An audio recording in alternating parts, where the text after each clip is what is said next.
Let's change gears now, and in the lead up to the Olympics in July, we'll bring you news of how Australian athletes are tracking as they try to qualify for their place at Tokyo. Our reporter Erin Marsicovetere went down to a skate park in Melbourne to check out a couple of hopefuls in a sport that's making its Olympic debut.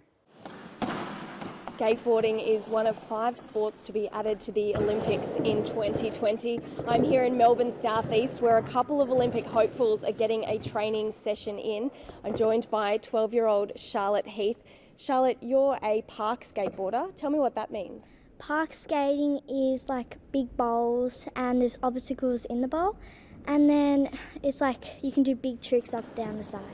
And what kind of tricks are you working on at the moment? I'm working on 540s and backside airs. Talk me through, if I'm sitting at home watching the skateboarding at the Olympics, what am I looking for? How will I know what a good run is? A good run is where it's stay on, big tricks, and say if like the crowd cheers, that's a good run as well. And you're just 12 years old. Some people might think that's a bit too young to be training for such a big event like the Olympics. What do you have to say to that? It doesn't matter how old you are, but you should always give it a go. Now there's still a few months to go before the qualification cut-off for the Olympics. So what are you going to do between now and then to try and boost your ranking and qualify? I'm going to be practicing all the hard tricks that I can't do, and I'm going to be planning my run out, and then in the competitions I'm going to go really hard. And what would it mean for you to qualify to get to the Olympics? I will be so happy. It will be the best moment of my life. Hayley Wilson is also here doing a training session. Hayley, you're the 4-time Australian female street skateboard champion. Tell me about street skating and how it's different to park. The difference between them both is that park's more ramps and streets rails, stairs, ledges. Skateboarding is a sport that has been somewhat on the fringes. How do you feel about it becoming more mainstream in joining the Olympics?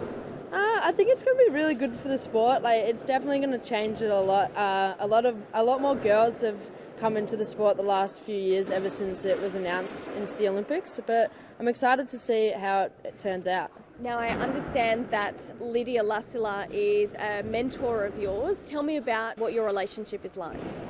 We met around 4 years ago. Ever since then we caught up every once in a while, but now we've started working together and it's been amazing so far. I'm so grateful to have her. So what have you been able to learn from Lydia Lassila, someone who was a pioneer in her sport and has multiple Olympic medals as well? So I actually struggle with like the mental side of skateboarding, and she's been able to help me through that and guide me through some like strategies to kind of calm myself down in competition, or like if I'm struggling with a trick, she'll just be like, just remember, just be present in the moment.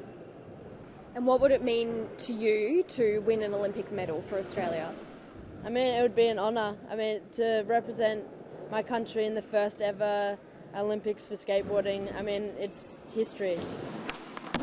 Hayley, thank you so much for your time. I'll let you get back to practice. And as you can see, skateboarding in Australia is in great shape heading into Tokyo 2020.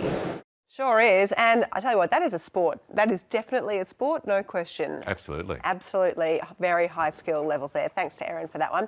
Let's take a look at what's